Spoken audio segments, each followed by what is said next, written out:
We have a whole nation of people that can read but don't necessarily understand. And if you want proof for that, just look at any comments on social media about statements that you just read. And if you understood them, just read down what people have to say, and you'll realize how illiterate our culture is. He said that he read history. He read Will Durant's Story of Civilization, a multi-volume history of the world. He read H.G. Wells' Outline of History. He read Herodotus. He read Arnold Toynbee. And there was a brilliant library that he said would have been the envy of colleges and universities that had been donated to the prison. You can see the divine hand in the education of this man.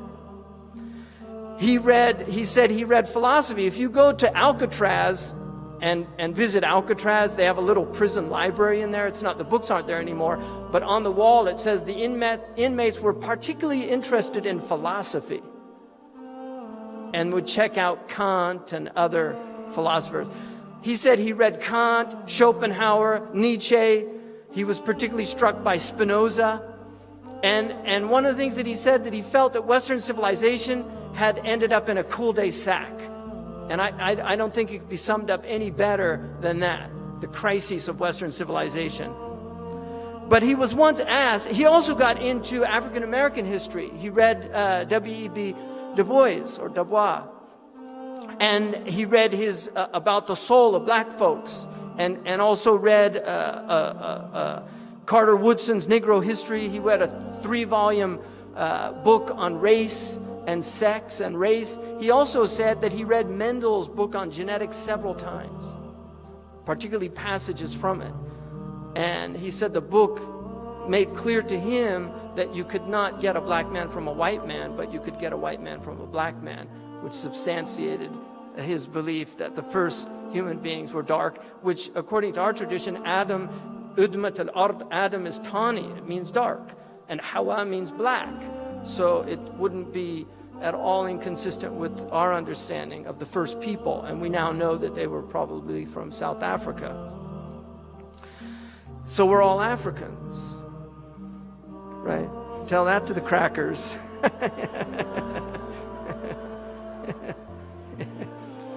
You're a mutation. Melatonin deficiency. Some people say that that's part of the problem with the behavior, is it's just a deficiency. This man was a highly educated man who I would argue that he had a far superior education to many of the PhDs and college graduates. He definitely knew rhetoric.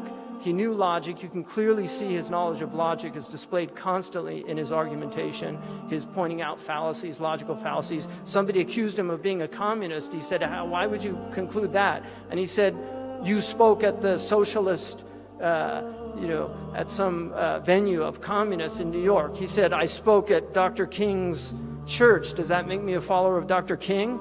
He said, I spoke last week at the Methodist church. Does that make me a Methodist? Right? This is logic.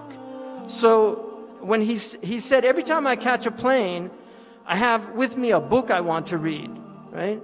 And that's a lot of books these days. If I weren't out here every day battling the white man, I could spend the rest of my life reading, just satisfying my curiosity, because you can hardly mention anything I'm not curious about. I don't think anyone got more out of prison than I did. In fact, prison enabled me to study far more intensely than I ever would have if my life had gone differently and I had attended some college.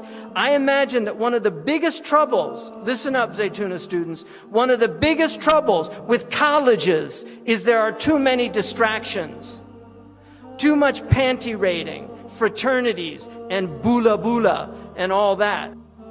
So this man did not get to the Oxford Union, where I spoke at the Oxford Union. When I walked in, they give you a standing ovation just for getting there. You don't even have to give a talk after that. You just wave or something. Just because you're at the Union, they consider it so prestigious. I mean, this is typical Anglo-Saxon pride. They consider it so prestigious that you've been invited there that you get a standing ovation just for walking in, right?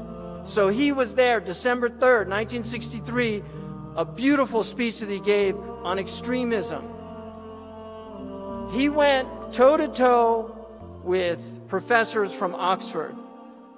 The ovations in that speech were immense. His diction was impeccable. His elocution is beautiful. He did not speak slang. If he spoke slang, it was for rhetorical effect, which is actually a trope in rhetoric, is to use "we was robbed." That's a rhetorical trope that can be used. So Malcolm knew rhetoric, and he used it to great effectiveness. He was an extraordinary orator, but he was an educated mind, and this is what has to be understood. This man struggled with great difficulty to educate himself, and he spent years, he would read till 3 in the morning in prison. He would read with the light of the hall. And every 58 minutes he would go because the guard would come by and they weren't allowed to be up at that time, and he would pretend to be asleep. The guard would leave and he would go back and start reading again. This was Malcolm. So when you see this man, you have to understand that this is not something that just came down.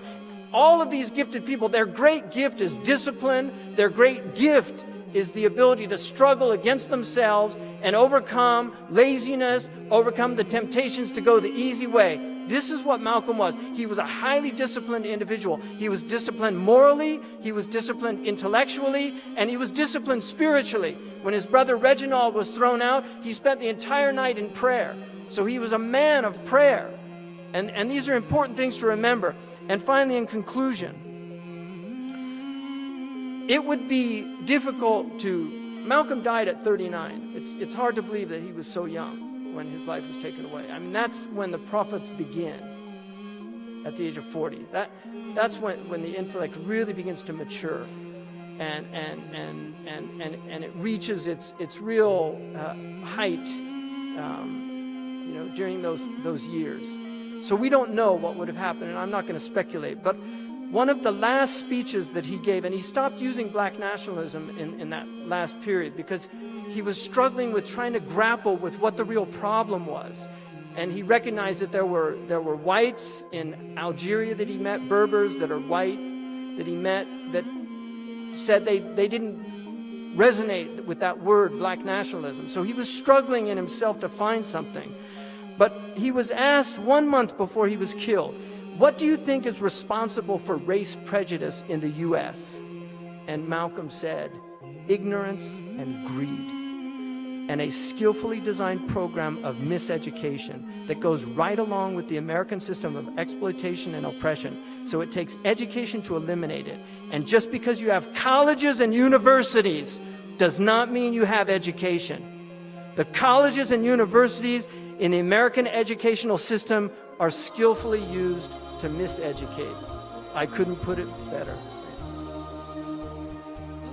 Would you mind telling me what your father's last name was? My father didn't know his last name. My father got his last name from his grandfather, and his grandfather got it from his grandfather, who got it from the slave master. The real names of our people were destroyed during slavery. Was there any line, any point in the genealogy of your family when you did have to use the last name, and if so, what was it? The last name of my forefathers was taken from them when they were brought to America and made slaves. And then the name of the slave master was given, which we refuse. We reject that name today. You mean you won't even tell me what your father's supposed last name was or gifted last name was? I never acknowledge it whatsoever.